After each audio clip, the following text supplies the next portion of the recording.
Kalau Anda masih punya harta warisan diberikan dari mertua atau hibah entah dari hamba Allah, tapi belum disampaikan di dalam SPT Anda, ini kesempatannya Anda melakukannya.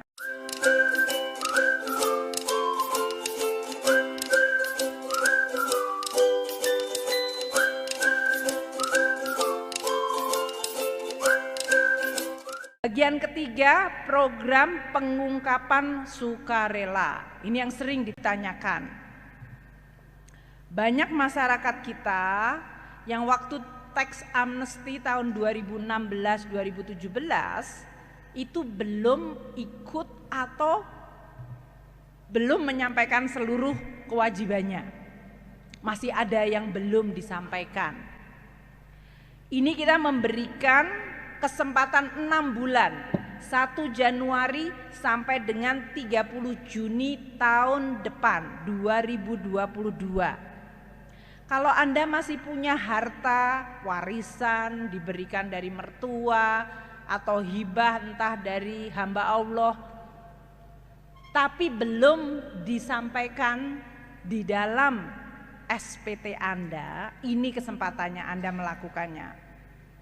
Kalau harta itu diperolehnya sebelum Desember 2015, yang harusnya waktu itu ikut tax amnesty, tapi belum, maka sekarang bisa ikut di dalam kesempatan ini. Rate-nya pasti lebih tinggi dari tax amnesty dulu, karena itu adil dong. Yang dulu sudah ikut kan diberikan pemihakan. Jadi yang sekarang rate-nya adalah kalau hartanya itu ada di luar negeri, maka dia rate-nya 11%. Kalau harga luar negerinya itu dibawa ke Indonesia, repatriasi, maka Anda hanya bayar 8%. Kalau harta itu ada di dalam negeri, katakanlah dapat rumah dari mertua atau warisan dan belum disampaikan, rate-nya adalah 6%. Nah, ini berlaku hanya 1 Januari sampai dengan 30 Juni. Gimana kalau harta itu saya dapatkan tahun 2016, Ibu? Saya dapat dari mertua saya tahun 2016 dan belum saya laporkan sampai sekarang. Atau tahun 2017 atau tahun 2018 Anda mendapatkan harta itu dan belum dilaporkan dalam pajak. Jadi untuk harta yang diperoleh dari 2016 sampai 2020, Anda bisa ikutkan dalam program ini. Yang belum ya, kalau sudah ya nggak ada masalah. Kalau belum Anda masukkan. Dan rate-nya 18% kalau harta itu ada di luar negeri. Kalau harta luar negerinya dibawa ke Indonesia menjadi 14%, rate-nya turun. Dan kalau harta itu di dalam negeri rate-nya 12%. Nah sekarang banyak yang bertanya, kalau saya nggak ikut gimana Bu? Boleh juga sih nggak ikut, tapi saya kalau menemukan harta Anda agak mengkhawatirkan sih konsekuensinya. Konsekuensinya apa? Kalau harta itu sebelum 2015 dan kita menemukan ternyata Anda belum melaporkan, maka Anda akan dapat sanksinya 200%. Jadi kalau Anda punya rumah sebelum 2015 belum disampaikan, atau mobil apapun, harta apa saja, emas, belum dilaporkan, dan nanti kita ketemu,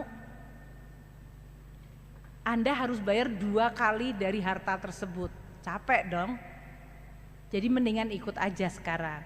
Yang tadi dapatnya 11% kalau luar negeri, atau kalau dalam negeri 6%. Jauh lebih ringan dibandingkan sanksi 200%. Kalau harta itu antara 2016 sampai dengan 2012, kita juga akan mengenakan sanksinya tadi, yaitu 25% pajak badan, 30% untuk orang pribadi, 12,5% plus sanksi 200%. Jadi sanksinya cukup tajam. Terus Anda tanya, Ibu nggak bakalan tahu lah, beneran nih. NIK sama dengan NPWP loh sekarang. Jadi Anda nggak bisa nanti ganti-ganti pindah nama, saya tahu. Saya punya automatic exchange of information loh Bapak dan Ibu sekalian. Jadi sekarang ini Pak Suryo sebetulnya selalu dapat di Singapura siapa saja orang Indonesia, Hong Kong, Cayman Island, dari Delaware, Panama, kita dapat itu informasinya. Dimanapun Anda sembunyikan, kita dapat informasinya karena ada automatic exchange of information. Terus aku bisa loh minta negara itu untuk memungut pajak atas nama kita, ya kan? Jadi mendinganlah daripada hidupnya juga nggak berkah, udahlah ikut aja, ya kan?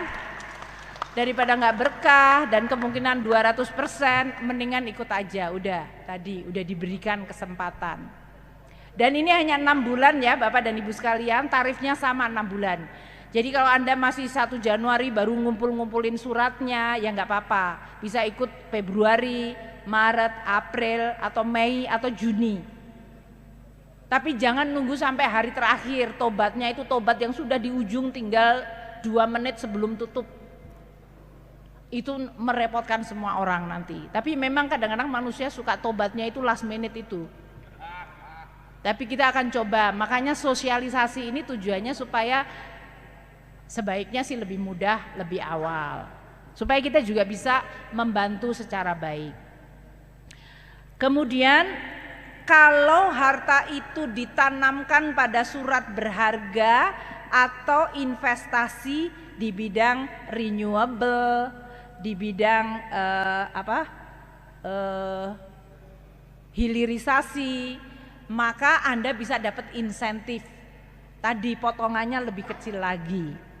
Nah untuk hal ini nanti Pak Suryo, Pak Luki tadi yang pembiayaan akan bisa menjelaskan. Kalau saya beli surat berharganya pemerintah dapatnya berapa Bu? Berapa lama akan di hold? Jadi pamannya Anda dapatnya cash dan cashnya itu tidak hanya cuma di disclose tapi masuk ke SBN, kita memberikan untuk dalam hal ini insentif.